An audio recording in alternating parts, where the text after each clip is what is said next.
buenos días a todos los que nos ven y nos escuchan por la televisión, por las radios y las redes sociales.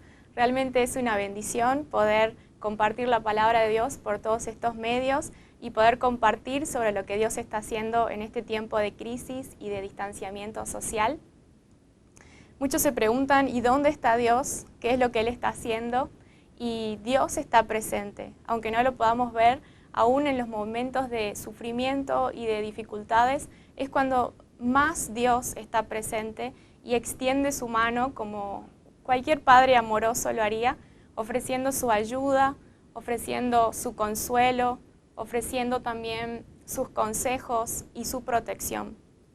Muchas veces culpamos a Dios de todos los males que vienen a nuestra vida, pero nunca nos preguntamos o nos cuestionamos si quizás nosotros somos los responsables de aquellos males.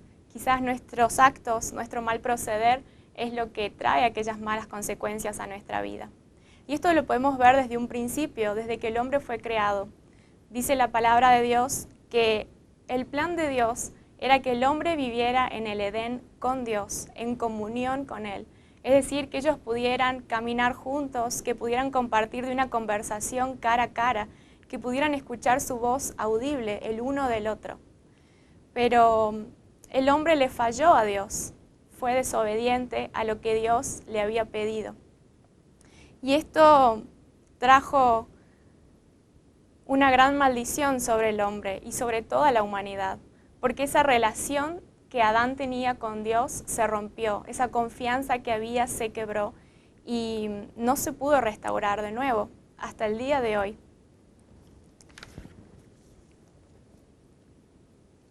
Así que toda la humanidad quedó separada de Dios. Hasta el día de hoy es muy difícil poder acercarnos a Dios, muchas veces poder comprender la palabra de Dios que leemos en la Biblia.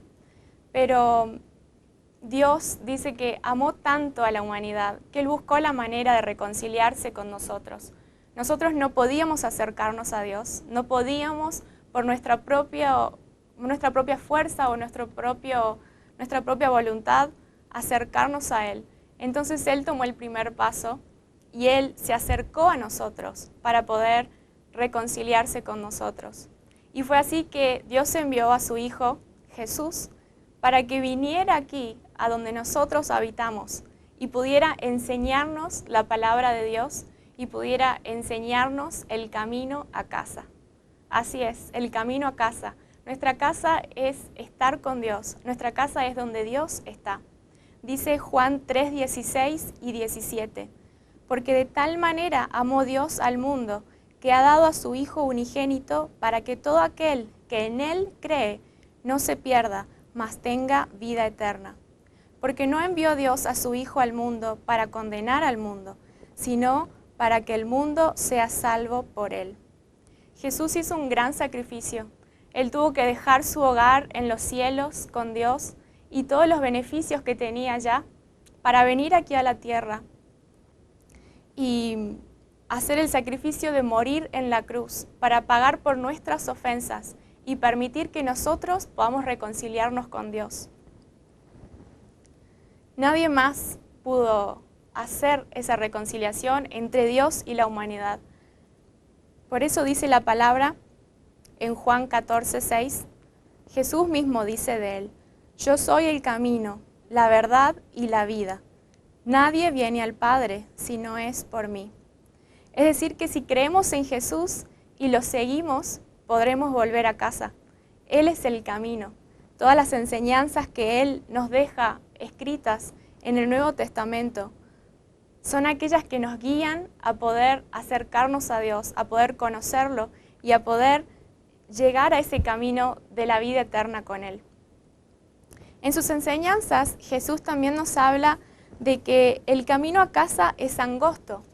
Podemos ver en Mateo capítulo 7, versos 13 y 14. Jesús dice, entrad por la puerta estrecha, porque ancha es la puerta y espacioso el camino que lleva a la perdición, y muchos son los que entran por ella. Porque estrecha es la puerta y angosto el camino que lleva a la vida, y pocos son los que la hallan.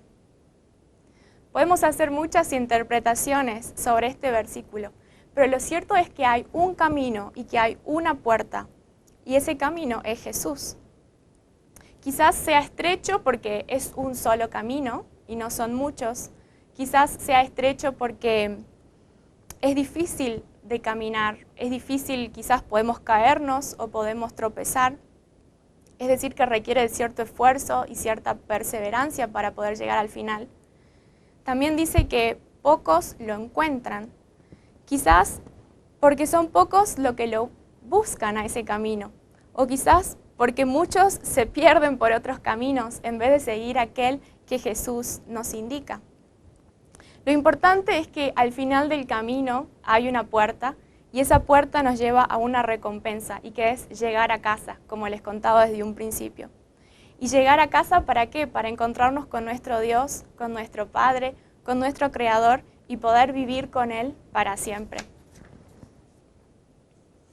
Quiero decirte que si en este tiempo estás pasando por dificultades, por angustias, quizás perdiste tu trabajo o perdiste algún ser querido o perdiste a toda tu familia, o quizás te perdiste en el camino y no sabes para dónde seguir, no sabes por qué esforzarte en la vida o si vale la pena siquiera vivir.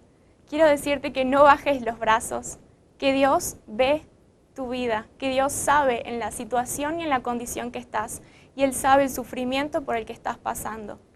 Y Él no hace ojos ciegos a tu llanto. Dice en Hebreos 12, 1 y 2. Por tanto, nosotros también, teniendo en derredor nuestro tan grande nube de testigos, despojémonos de todo peso y del pecado que nos asedia, y corramos con paciencia la carrera que tenemos por delante, puestos los ojos en Jesús, el autor y consumador de la fe, el cual por el gozo puesto delante de él sufrió la cruz, menospreciando el oprobio, y se sentó a la diestra del trono de Dios. Me gusta la parte que dice, y corramos con paciencia la carrera que tenemos por delante. Porque cuando pienso en carrera, recuerdo la primera vez que me inscribí en una maratón. Una amiga me había insistido que vayamos y corramos juntas, y yo nunca había siquiera salido a entrenar para correr. Había hecho otro tipo de deportes, y me acuerdo que ella conocía lo que nos esperaba, entonces me ayudó a poder prepararme durante unos meses. Y algo que siempre me llamó la atención y hasta el día de hoy llevo grabado, es que cuando salíamos a correr, ella siempre me daba conversación y me hacía preguntas bastante complejas. Me preguntaba, por ejemplo, ¿y cuál es el lugar más hermoso que visitaste en tu vida?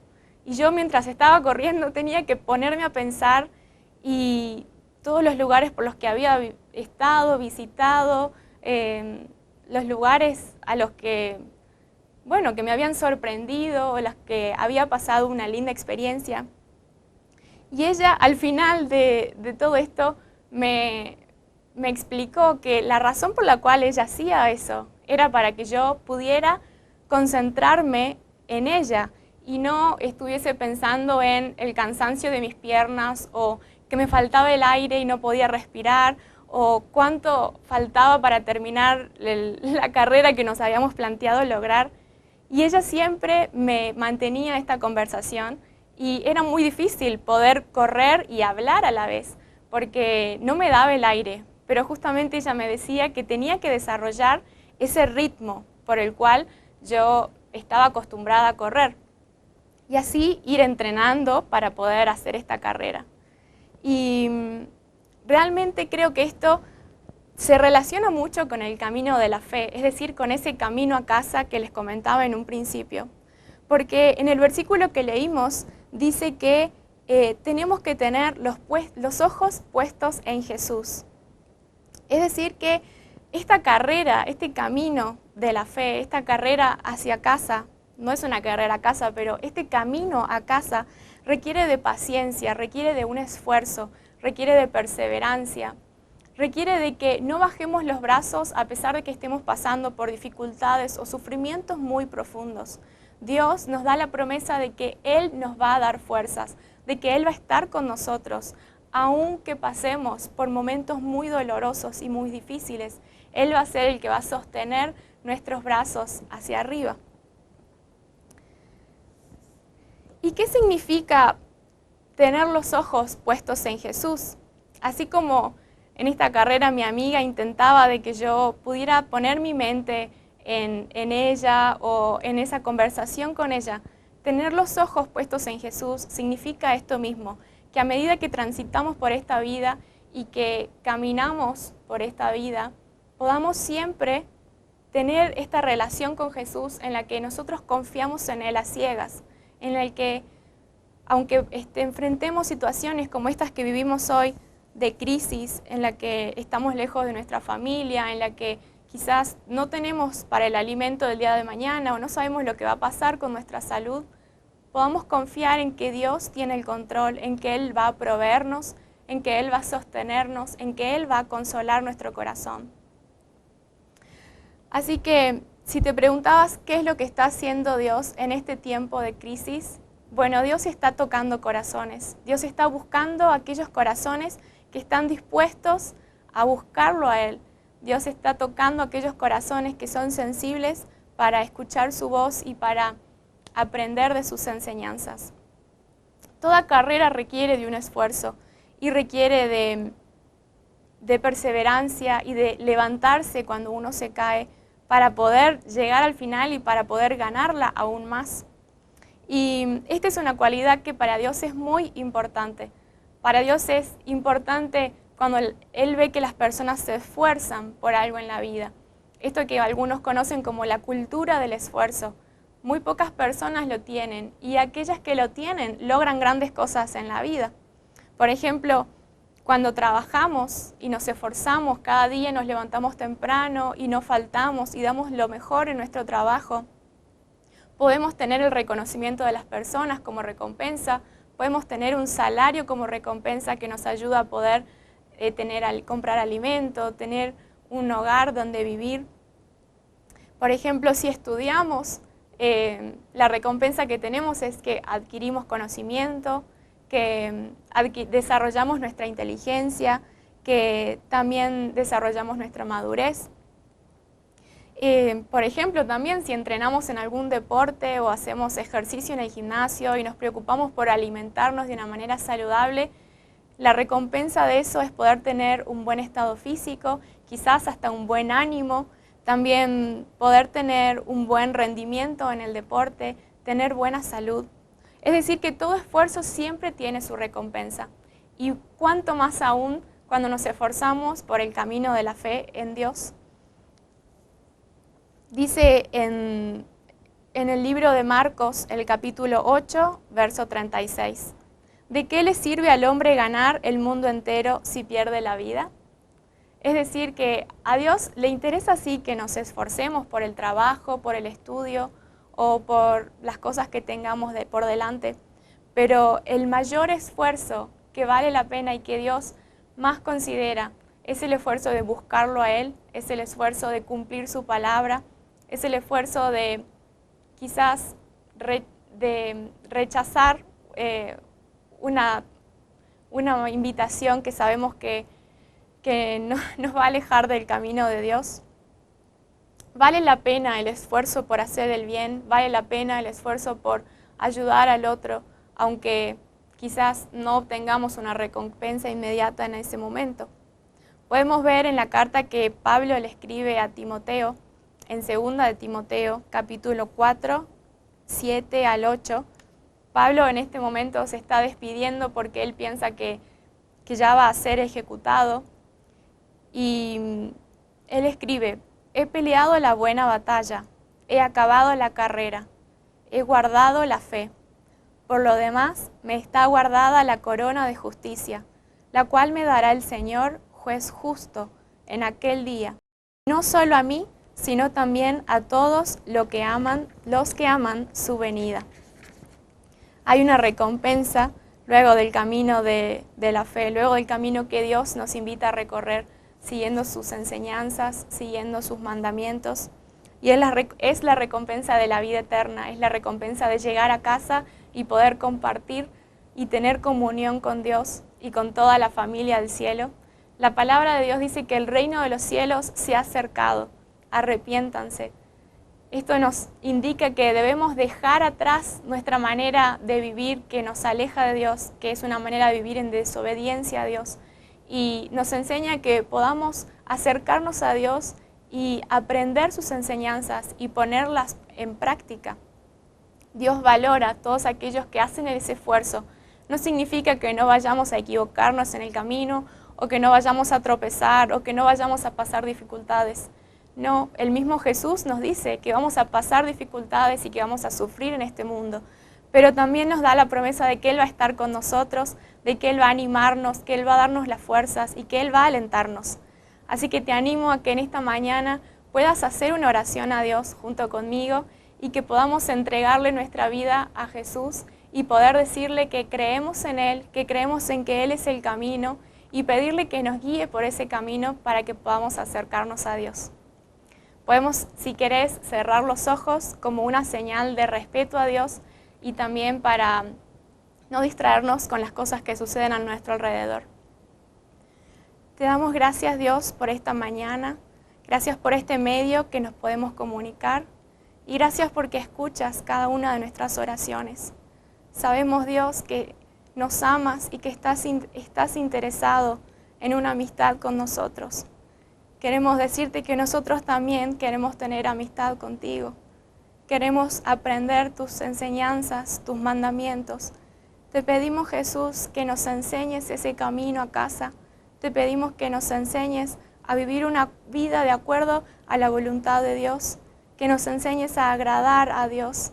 Ayúdanos con nuestras debilidades, con nuestros errores. Enséñanos a cambiar nuestra forma de comportarnos y de actuar ante los momentos difíciles. Ayúdanos a tener nuestros ojos siempre puestos en ti. Ayúdanos, Dios, a poder caminar este camino estrecho o correr esta carrera de la fe y poder ganarla, Señor. Te damos gracias porque sabemos que tienes cuidado de nuestras vidas y porque proteges cada uno de nuestros días. En el nombre de Jesús, amén. Quiero contarte que en este tiempo Dios está haciendo muchas cosas. Nosotros nos reunimos a través de reuniones virtuales en las que cada uno puede compartir sus peticiones y entre todos orar. Y hemos visto que Dios responde, que Dios está presente, que Dios está atento a cada una de nuestras peticiones y que como un Padre amoroso, como dije al principio, Él está dispuesto a extender su mano para ayudarte y para empezar este camino de regreso a casa. Que Dios te bendiga mucho y nos vemos el próximo domingo.